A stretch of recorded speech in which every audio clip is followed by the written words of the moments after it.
Creativity. It's a word we hear all the time, isn't it? From, big tech innovations to someone's painting. Absolutely. It's seen as this driver of progress, something fundamental to us as humans. Right, but it can also feel a bit fuzzy. What does it actually mean when we say something is creative? That's exactly what we're diving into today. We've sifted through quite a bit of research to really nail down the core of creativity. So the mission is to make it clear, unpack what's really going on. Precisely. To give you a solid understanding of what makes something creative and, importantly, why it matters in, well, pretty much every part of life. Okay, let's get straight to it then. If you had to boil it down, what's the absolute essence? Okay, the big takeaway, the thing that comes up again and again across different fields, is that creativity really hinges on two key criteria. Two things. What are they? It has to be novel and it has to be useful. Novel and useful. Okay, let's unpack those. Novel first, that just means new, original. Exactly. Originality, uniqueness. Right. It hasn't been done in quite that way before. It's got that spark of something different. Haven't seen that before moment. Yes, that's a good way to put it. And useful. That seems straightforward. It has to serve some kind of purpose. Yeah. Have value. Right. Functionality, value, appropriateness for the context. It needs to work, solve a problem, or be meaningful in some way.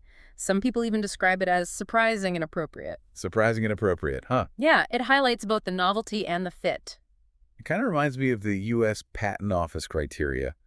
Don't they look for novelty, utility, and non-obviousness? That's a great connection. Yes, non-obviousness fits right in there too. It suggests the novelty isn't just a trivial step forward. So having one without the other doesn't work. Like just shouting random words might be novel, but not useful. Yeah. Exactly. Novelty alone isn't creativity. It can just be noise. And doing something that works perfectly well, but everyone already does it, that's useful, but not creative either. Right. Reproducing an existing solution, no matter how effective, lacks that essential novelty. You need both. Okay, but that useful part, it feels like it could mean very different things depending on what you're talking about. Oh, absolutely. That's a really key point. Usefulness or value is highly context dependent. It shifts dramatically between domains. So like in the arts, Yeah. what's useful there? It's not usually about solving a practical problem, is it? Not typically in a functional sense, no. In the arts, usefulness often translates to things like aesthetic appeal, emotional resonance, inspiration, or maybe challenging existing norms. So a piece of music that moves you deeply, its usefulness is its emotional impact. Exactly.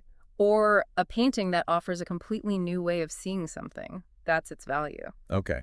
And in science, usefulness there seems more concrete. Generally, yes. In science, usefulness often means things like explanatory power. Does this theory explain the data better? Or problem solving. Does this new method work more effectively? Empirical validity is key. Right. It has to stand up to testing and actually advance knowledge or capability Precisely. and business. I guess usefulness there is pretty clear cut. Usually, yeah. In a business context, value often comes down to things like market success, gaining a competitive advantage, meeting customer needs in a new way, or improving efficiency, ultimately often linking back to profitability.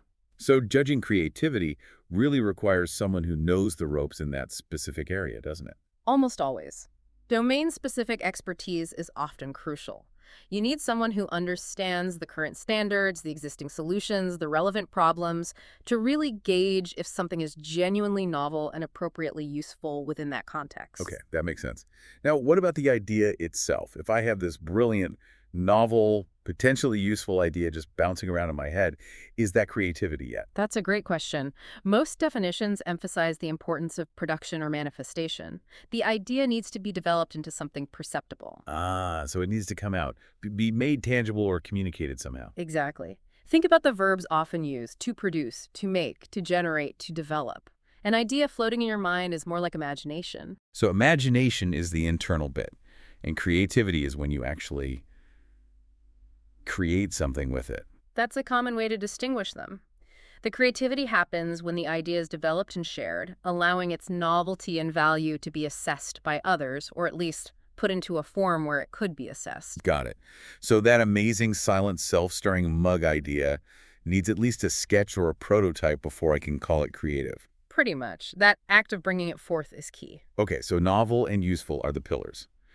But you mentioned different fields look at it differently. Psychology, for instance, what's their angle? Psychology often dives into the cognitive processes behind it. How do our minds actually do creative thinking? They look at things like divergent thinking. That's like brainstorming, generating lots of different ideas. Exactly. And convergent thinking, which is narrowing those down, refining, finding the best solution among the options. Okay, divergent and convergent. What else does psychology look at? Personality, definitely. They explore traits often linked to creativity, things like openness to experience, intellectual curiosity, autonomy, a willingness to take risks, maybe even a certain tolerance for ambiguity. People who are comfortable with the unknown, maybe? Something like that. And motivation is huge too, particularly intrinsic motivation doing something because you genuinely enjoy the process itself, not just for some external reward. So for psychology, creativity is about the mental machinery and the personal traits that lead to producing something original and valuable. Generally, yes. Producing original work, theories, techniques, insights, that's their focus. No, the arts. That feels like creativity's natural home turf. It's certainly where it's most often discussed. In the arts, creativity is deeply intertwined with imagination, self-expression, originality, and aesthetics, that sense of beauty or impact. It's about making something meaningful. Meaningful, yes, and often unique. Artistic creativity often involves challenging conventions, exploring complex emotions, conveying powerful messages, or simply creating something beautiful or evocative. And the usefulness here is more about that impact. The aesthetic pleasure, the emotional response, the way it makes you think. Precisely. Value in the arts is often about inspiration, provocation, emotional connection, pushing boundaries. It's a different kind of usefulness than, say, a scientific tool. Right. Which brings us to science and technology. How does creativity manifest there? Here, it's focused on generating novel and valuable ideas, theories, inventions, methods, or solutions to specific technical problems. It's about advancing knowledge and capability. And you mentioned domain expertise being crucial here. Absolutely essential. You typically need a deep understanding of the existing science or technology to make a genuinely novel and useful contribution. It often involves connecting previously unrelated concepts or seeing old problems in a new light. So functionality, problem solving, pushing the frontiers of knowledge. Those are the key drivers. Usefulness is often very practical and demonstrable. Okay, and flipping over to business and entrepreneurship. In the business world, creativity is really about generating novel and valuable ideas for things like new products, services, marketing approaches, operational processes, or even entirely new business models. It's about finding new ways to create value in the marketplace. Exactly. It's often about identifying unmet needs or creating new opportunities that can lead to a competitive advantage, growth, and ultimately profitability. And there's often this link made between creativity and innovation in business, right? Yes, a very important distinction is often made. Creativity is seen as the idea generation phase, coming up with the novel concepts. The spark. The spark, yes. Innovation is then the implementation phase, successfully bringing those creative ideas to fruition, making them work in practice, and actually delivering value. So you need creativity first, but innovation is about making it real and successful. Correct. Creativity is necessary for innovation, but not sufficient. Innovation requires execution. That clarifies things. Now, we sometimes think of creativity as this monumental thing like only geniuses are creative, No. but that's not really the case, is it? Not at all. That's a common misconception. Researchers make important distinctions between different levels or scales of creativity. Okay. The most famous distinction is probably between big C creativity and little c creativity. Big C and little c. All right, what's the difference? Big C refers to those really rare, groundbreaking, transformative achievements that have a major impact on a field or even society as a whole. Think Einstein's theories, Picasso's art, the invention of the printing press. The stuff that changes the world and goes down in history books. Exactly, legendary stuff. But then there's little c creativity. Which is? Little c is the everyday creativity that pretty much everyone engages in. It's about solving everyday problems in novel ways, expressing yourself through hobbies, adapting to unexpected situations. Like figuring out a clever workaround when something breaks, or coming up with a unique theme for a party. Precisely. The novelty and usefulness might be more personal or localized, but it's still creativity in action. It shows it's not just for the geniuses. That makes it feel much more accessible. Definitely. And some researchers, like Kaufman and Beghetto, proposed an even more nuanced model, the 4C model, to capture this spectrum better. Okay, 4 C's now. Lay them on me. First, there's mini-C. This is the personal insight, the interpretive creativity that happens during learning. It's that aha moment when you suddenly understand something in a way that feels new to you. Ah, like when a student finally grasps a difficult concept and makes a personal connection. Exactly. Then there's little c, which we just discussed, the everyday creative actions by regular people. Got it. Hobbies, daily problem solving. Right. Next is pro-C. This stands for professional level creativity.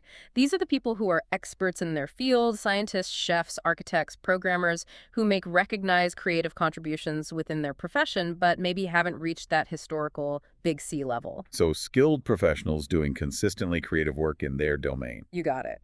And finally, back to big C, that eminent domain-transforming creativity that leaves a lasting legacy. Mini, little, pro, and big.